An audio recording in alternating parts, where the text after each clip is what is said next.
Welcome to the Productivity Podcast. I think this is going to be one full of energy because today we're joined by Christine Russo, retail expert based in New York, America. Hi, Christine. How are you?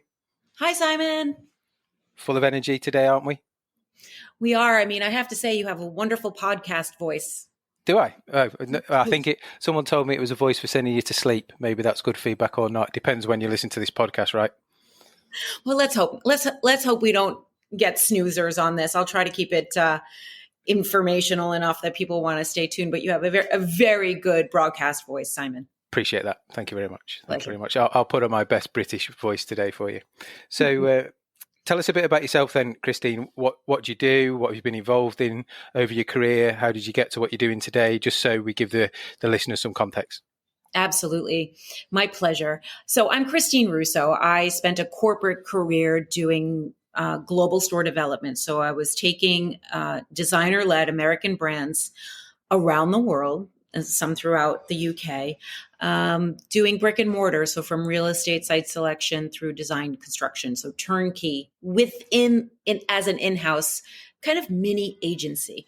So by doing so and being one of the largest spends on the P&L, one of the largest capital expenditures, one of the things that I was also charged with sort of all of these new innovation departments within retail is to parallel a rollout with some form of new technology within a brick and mortar environment.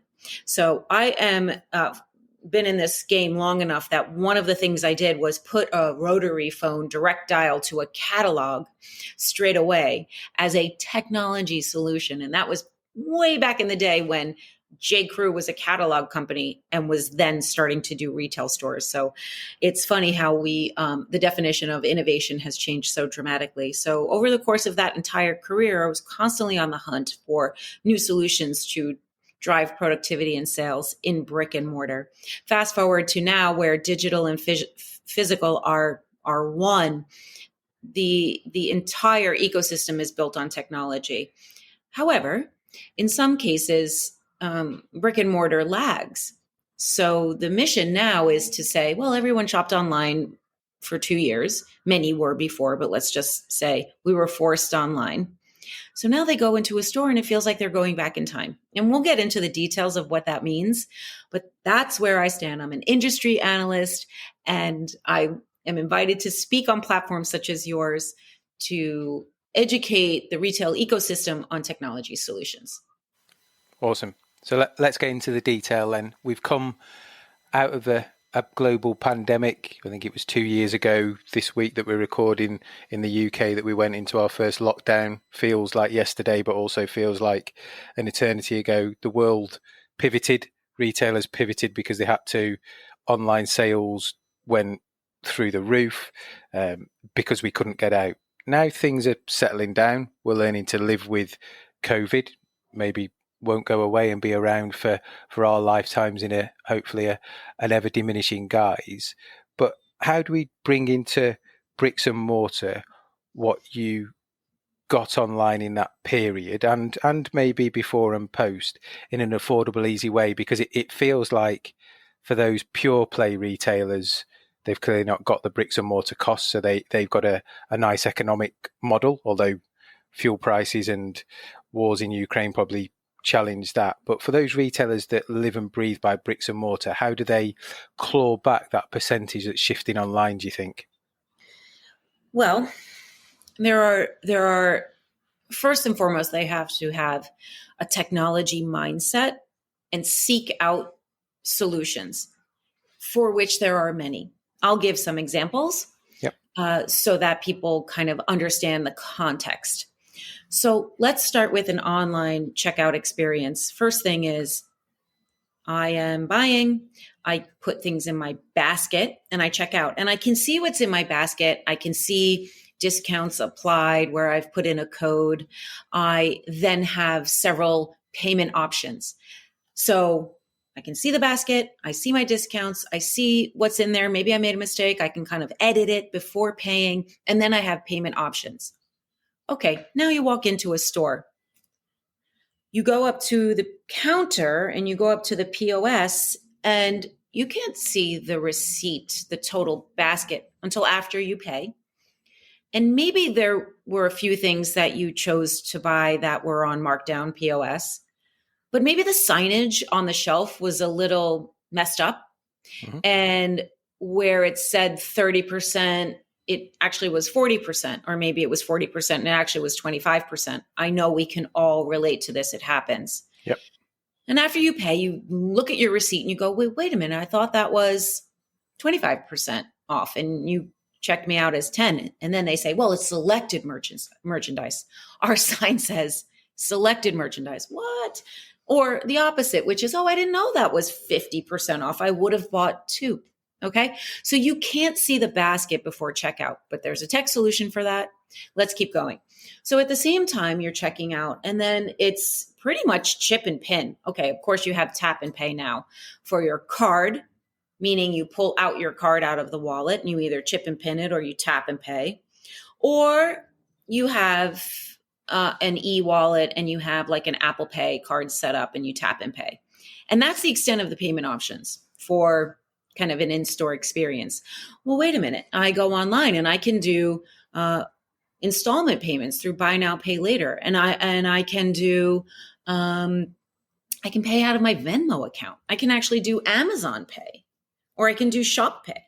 So choice, payment choice, all kinds of choice, but particularly in this example, payment choice is limited in a store environment, but there's a technology for that too. So those are examples of where a brick and mortar leadership team should say, what aren't we offering that an online checkout has? Not your online checkout, but just online checkout in general. So tap and pay, frictionless, speedy, informed, meaning I can see what's in my basket, and payment options are those things. Now, when I say payment options, let me get specific. I'm referring to, as I said, buy now, pay later, but also let's say Venmo or PayPal. So let's take Venmo. I love when a brick and mortar store or any retailer of any kind, physical or digital, offers Venmo, because I think there's a psychology behind spending more with Venmo. And here's my thought process behind it. So if someone chooses to use a credit card, which we know a large percentage of millennials and Gen Z do not, and we'll get to that. But let's say someone chooses to pay with a credit card, they see their credit card balance go up. If someone like a Gen Z or millennial has a propensity to chooses to pay with a debit card, they see their bank balance go down. So either way is a bit of a psychological ping and restricts the sort of propensity to maybe add on to a purchase. When someone uses their Venmo, which I like to refer to as a nice little petty cash, there is no real financial ding. There's no raising of a credit card balance and there's no reduction of a bank balance. There's a little petty cash kitty, as we would call it, where it's play money. It's you babysat, you shared a dinner and people paid you. You sort of did all the impact financial to it. And now you have this money, and it's an untapped resource for retailers in brick and mortar to extensively reach. That's why I think it's really important to bring in payment options. And I just made the case for why a Venmo option is really important. And I'll just make one more case and then stop talking. Yep. Buy now, pay later. It's offered in stores. However, a store, if they have the right technology, and when I talk about something, I know of it. I'm not talking about this needs to be invented. I know that this technology exists, right?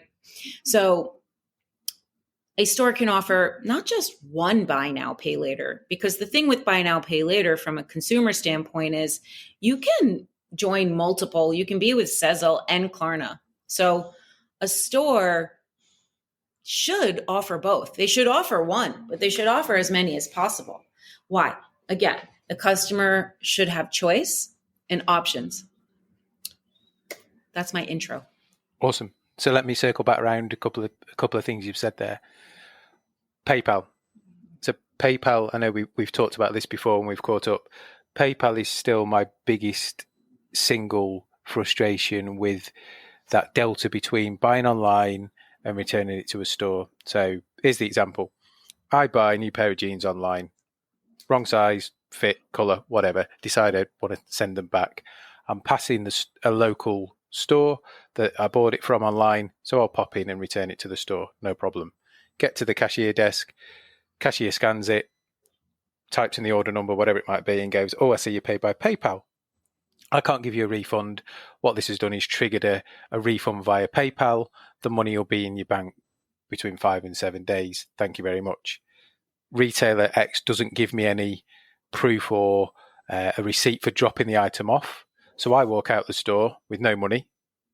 PayPal have got it for another 5 to 7 days, or that retailer, so that somebody's making money on money. And two, I have this overriding fear that if something goes wrong and that money doesn't find its way back to me, how do I prove I've bought the items back? So the rest of those journeys seem okay, but that one still is fundamentally broken.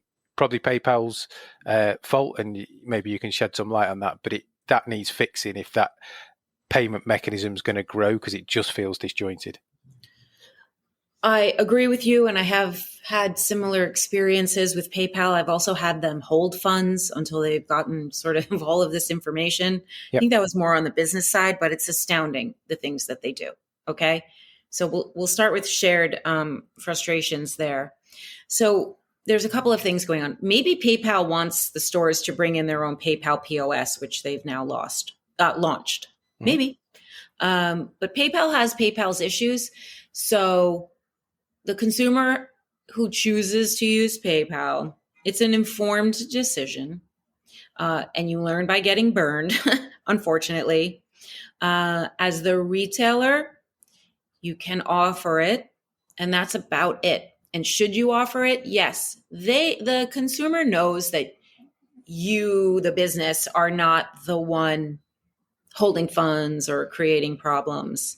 My answer to this question is choice comes first. So you offer the choice, and then that's about it. Experience drives the ultimate decision. So the customer's experience would probably be to not use PayPal, even though you've offered it. And that's okay. It's there. You're offering it. But they would choose some other form of payment because it has those limitations. And also, you, like I said, you learn kind of by getting burned. I think certain purchases are okay with PayPal, like not something that you're not 100% sure of. So let's say you're buying chocolates to give to someone. Maybe you use PayPal because you know there won't be a return. But that's on PayPal. That's PayPal's problem. Yep. And you talked about kind of that example in retail, in bricks and mortar, of the discount's wrong, or it's a bigger discount than you thought, you can't see the basket. We're seeing in the UK, really, really early stages, it's been around for a while, retailers moving towards electronic shelf edge labels. So centrally, those prices are controlled. Centrally, those discounts are shown to the customer. So again, in an online world, the price is what's set by the online team. And I'm hoping that electronic version in a bricks and mortar environment helps mimic some of that, so we don't get that disjointed approach again. I would agree. Here's another way the two worlds meet and collide is there's a grocery store in the States who have launched and are adding to, so it's not walk and go, walk and check, walk in, walk out technology, which we know actually it's, I think, more common in the UK than here still. Yep. I'm not referring to that. There's a checkout where it's for a large, many SKU grocery store, independent, and they have checkout at the cart.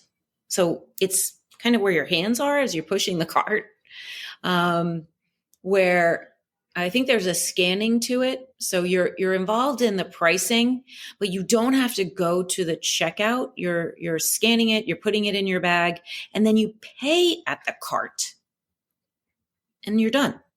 So it's kind of like one step down from actual walkout, but one step up from going to a terminal. So, and by the way, it's astounding to me how much technology is being implemented in the grocery space. And they've really led the charge in and out of the pandemic in terms of technology adoption. The thinnest margin business is being the most innovative. It's just crazy. And in terms of retailers looking at doing bricks and mortar specific discounts, so almost we've got lots at the moment they're doing just online discounts. Do you think that's going to start to flip, so we pull people back into bricks and mortar by there being discounts only in that space? Oh, that's a really good question. So my brain first goes to, okay, brick and mortar has to pay rent, and digital has customer acquisition costs, and we're seeing a lot we're seeing one of the reasons why the pendulum is swinging back to brick and mortar is because customer acquisition costs have shot up so much that rent starts to look cheap. So that's sort of one way retailers look at it. So if they only look at it that way, the answer to your question is no, because they're paying rent. But that's not how they look at it. So there should be the same offer across all use cases. Now, what's great about bringing in, let's say, this rolling cart that has the screen on it that you're swiping and putting the groceries into the bag, they absolutely can communicate and they should, a gamification to it, which is, oh, you've reached $55, 2 more things, and you get an extra 10% off. Yep. It is an absolutely critical and useful way to drive sales that is happening in brick and mortar, but is done digitally. Like that. No, I really like that. And any other innovative ways you've seen of those more brick and mortar retailers trying to drive sales, different techniques, channels, tech that they're using? Well, one of the things they're using is employee, how do I want to say this? Management software. Yep. So they are really disseminating information to a large staff through like digitization, so that there's employees are incentivized to do tasks or sell a particular item. There can be gamification. There can be, additional bonusing, and it's all being done with workforce software. It's a bit of it's not commoditized. It's not a new technology, but it is an evolving technology. And what's happening in the industry is consolidation. So you will have that plus other types of software available to you with companies that have kind of pulled ahead, maybe started as a workplace software, but then now have added on things like, let's say, customer facing surveys at checkout, like a 1-question survey, which is actually a great way to monitor productivity. So in other words, let's just say, here's a technology solution that stores are using. Let's just say you create a policy that is, our customers need to be greeted at the door or within your department. You have to say hello. That's our rule. And the reason is, and this, by the way, is true, there's like a 60% bump in sales if a customer is greeted. And so at checkout, there's a technology that you can have a 1 question at that where you're putting in your PIN or tapping. It comes up on the payment screen and says, were you greeted today? And then you say yes or no. Now, some people will choose not to answer. Some people most likely will, because at that point, you're just kind of standing there waiting for your receipt in the traditional checkout kind of flow. And it's 1 question. It's not like a 3-minute survey. It's so funny when I get like, can you do this survey? It's only 3 minutes. 3 minutes? What? That's so long. Yep. And then you can measure the responses against, what the DM is telling you. And then you can set a metric. So to answer your question, yes, this is a technology that brick and mortar is using to set a metric, a measurable KPI, to then set goals and drive sales. Yeah, so all that workforce management software, all the task management behind it, and then the, like you say, the employee engagement bit. Where are you on?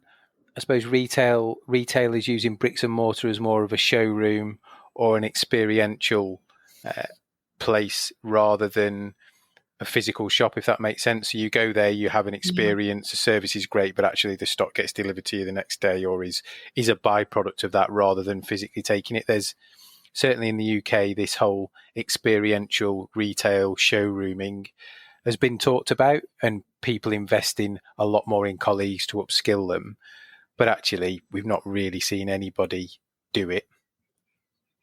They're not doing it. That was a very big topic right before the retail apocalypse, like 2017, and then everything just got crazy, and then we recovered and barely caught our breath, and then the pandemic. So that's not a standalone strategy. And actually, if it were to be considered a strategy, it's kind of like metaverse has taken over that, where it's by creators for creators and it's experiential. That being said, there are absolute experience in retail is still really, really critical. But for me, a great experience in a retail store, particularly a larger one, let's say a department store, is like, can it not be dusty and fitting room, like giant dust bunnies in the corner? I like that experience. I like a dust-free experience. So I've always been wary of, I know in the UK there was a store, and maybe it still is around, where they had like a water slide in it. And that was, does that sound familiar to you? It does. I think it was one of those kind of pop-up ones a while ago, pre-COVID maybe. Yeah, so we were at a big conference, and that was actually put up as like, this has gone too far in terms of experience. So I don't know where I stand on that, but retail is an experience if you're, especially discretionary retail, right? Of any kind, whether it's a stadium or shopping for something that's not a necessity. And so the experience needs to be amazing. The whole thing by definition is an experience. Yeah. And it comes back to the end product, doesn't it? So if it's sport related, the end product's on the pitch. If it's retail related, the end product is in the shop. And you're right, I was in central London last weekend, won't name them, but big UK department store, not many left. So listeners can probably guess. Coming down the escalators from store, from level 1 to ground floor, beauty hall is on there, and absolutely caked in dust on top of all the displays that are above head height. It's dust. And you think colleagues must come down that every day, store leaders must come down that every day, and every customer that comes down sees it. But actually below it, you've got, lots of beautiful people selling you lots of beautiful product. But entering that section from level 1 to ground, my experience is really dusty, this place. Oh, you raise a really good point. You can't sell $400 face cream sitting under, 4 inches of dust, and retail is detail, as they say. Yep, for sure. And Mr. Selfridge would never stand for it. Good guess. Good guess. I didn't say it. So just to finish on, and I know we could talk forever, but in the pandemic, there was lots of companies, I think probably more so your side of the pond than ours, quick service restaurants, boutique companies that went cashless. We've really seen in the UK cash becoming a much lesser payment, but then it started to swing back as people get out. Where do you stand on that? Because I think in America, there's some legalities around different states of whether they can and can't do it as well. That is true. We saw people go into it, then certain states sued and they had to come out of it. And I would say that, going back to my comments on accessing Venmo's like the new cash. Yep. So either, and it's funny because, as I said, I'm sort of in my head fishing around, like, make sure I'm talking about something that actually exists in this type of tap and pay that you can pay with your Venmo /petty cash.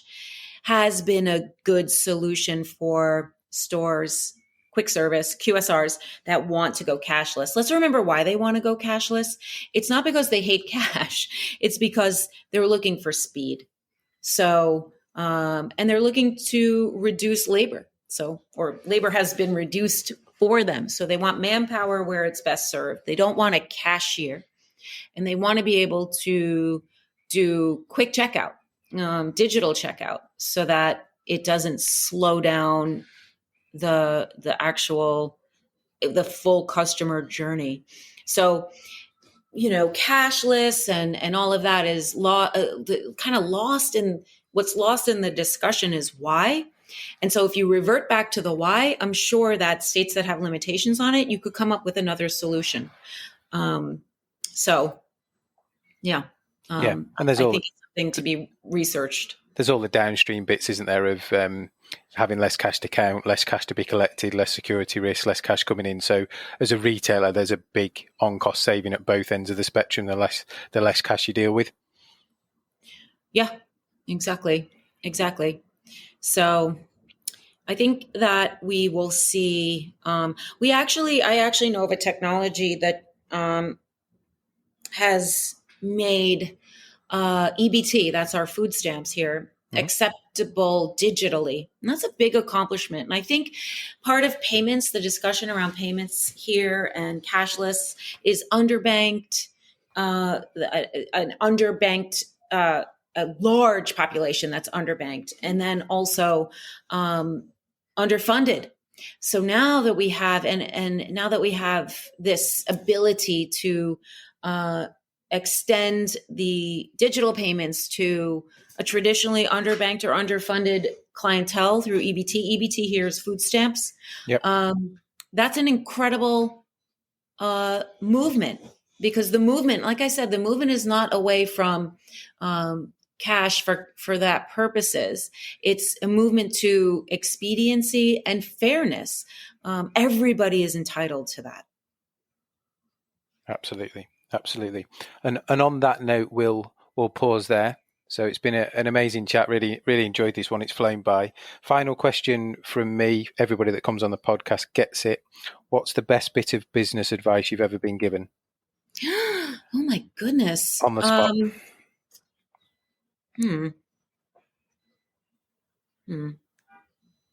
Well, I think the best bit of business advice is to stay curious. I think that there's a little bit of risk aversion when you're not. And in some cases, we see that here in US retail. It's changing, but it's very important to be a lifelong learner. That's my bit of best business advice. And I'm sure someone told me that along the way, because I'm certainly not smart enough to think of that, but I live by that. Excellent. And if people want a conversation with you, Christine, to find out a bit more, where's the best place for them to find you? Oh, that's a good question. Is it okay if I give my email? Yeah, of course. Sure. Okay. So my email, you can reach me at my email, which is Christine, CHRISTINE at rccagency.com. And the RCC stands for Retail Creative and Consulting Agency.